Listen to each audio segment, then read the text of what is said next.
warahmatullahi wabarakatuh. Salam literasi. Halo semuanya, perkenalkan nama aku Salsa Betrebi Sofian dari kelas 7D. Sekarang aku bakal mereview buku yang berjudul Is It Bad or Good Habits. Buku ini dikaryakan oleh Sabrina Ara. Dan buku ini juga membahas tentang kebiasaan atau habits. Saya bakal mereview buku ini dengan cara teknik AIH. Apa itu AIH? AIH itu adalah singkatan dari alasan, isi, dan hikmah. Yang pertama ada A. A itu alasan. Alasan saya memilih buku ini karena judulnya menarik, membuat saya ingin membacanya. Saya juga penasaran dengan isi buku ini. Selain itu, judulnya juga sangat mendekati dengan kebiasaan kita sehari-hari. Lanjut, yang kedua ada I. I itu isi. Isi dari buku ini, buku Is It Bad or Good Habits ini membahas tentang kebiasaan atau habits. Dalam buku ini dijelaskan bahwa kebiasaan adalah sesuatu yang dilakukan secara terus-menerus sehingga menjadi kebiasaan kita sehari-hari. Kebiasaan bisa terlihat sederhana, seperti bangun pagi, belajar, menunda-nunda pekerjaan. Namun hal-hal kecil ini jika terus-menerus terulang akan menjadi dampak besar dalam jangka panjang. Penulis juga menjelaskan bahwa ada dua jenis kebiasaan, yaitu kebiasaan baik dan kebiasaan buruk.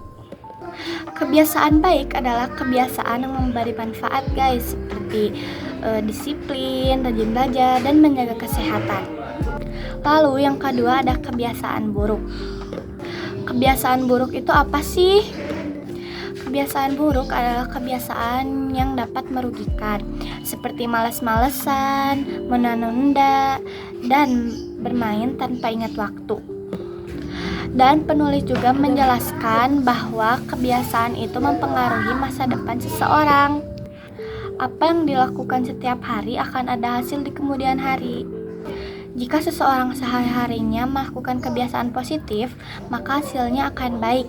Dan sebaliknya, jika seseorang melakukan kebiasaan hal-hal negatif, maka hasilnya juga akan tidak baik. Dan penulis juga memberikan cara untuk mengubah kebiasaan, yaitu dimulai dengan hal-hal kecil.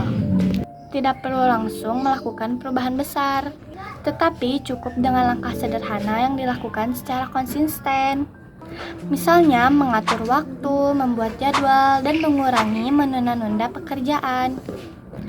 Dengan konsisten, perubahan kecil itu akan berubah menjadi perubahan baru yang lebih baik.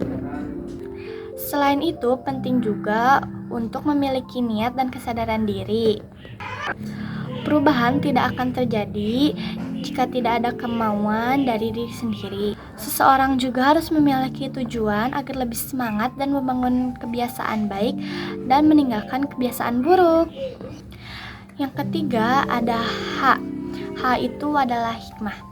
Hikmah yang diambil dari buku ini adalah kita harus lebih memperhatikan kebiasaan kita yang dilakukan setiap hari.